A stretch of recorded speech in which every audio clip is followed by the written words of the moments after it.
วันที่ 13 พฤษภาคม 2026อยู่ที่นครหลวงวิจันทร์ได้มีพิธีเซ็นบันทึกความเข้าใจ MOU ว่าด้วยการวางแผนการร่วมมือในขงเขตแถลงข่าว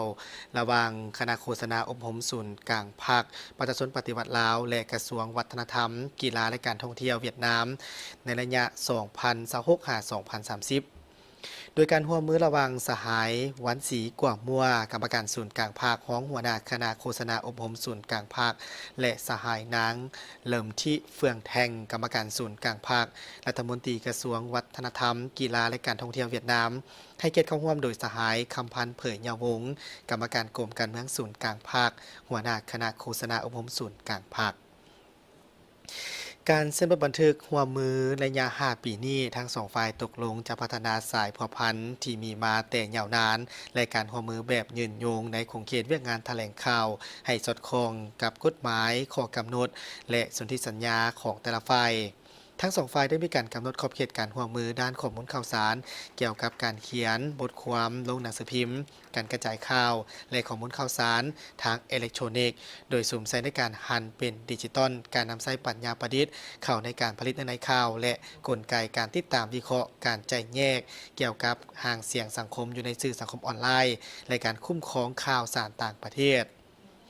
สำหรับกิจกรรมการร่วมมือโดยผ่านรูปแบบการแลกเปลี่ยนของคณะผู้แทนและการจัดฝึกอบรมแลกเปลี่ยนรายการวิทยุโทรภาพบรรดาสื่อสิ่งพิมพ์และเอกสารอื่นๆเพื่อเป็นการศึกษาค้นคว้าและนำใช้แนใส่เพิ่มทวีความเข้าใจซึ่งกันและกัน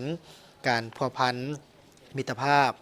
ของประชาชนสองชาติสร้างเงื่อนไขอำนวยความสะดวกให้แก่สื่อมวลชนและสำนักข่าวสารของทั้งสองฝ่ายในเวียกงานการกระจายข่าวและการพิมพ์บทความเกี่ยวกับประเทศประชาชนและผลสำเร็จของสองฝ่าย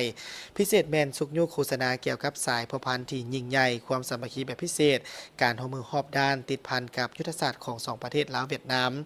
ามลาวโดยเฉพาะแม่นในโอกาสวันชาติผลสำคัญต่างๆและเหตุการณ์สำคัญของประเทศในนั้นทั้งสองประเทศแม้จะได้มีการจัดตั้งเฉลิมฉลองวันสร้างตั้งสายพัวพันธ์การทูตครบรอบ65 ปีสร้างเงื่อนไขอำนวยความสะดวกและสนับสนุนบรรดา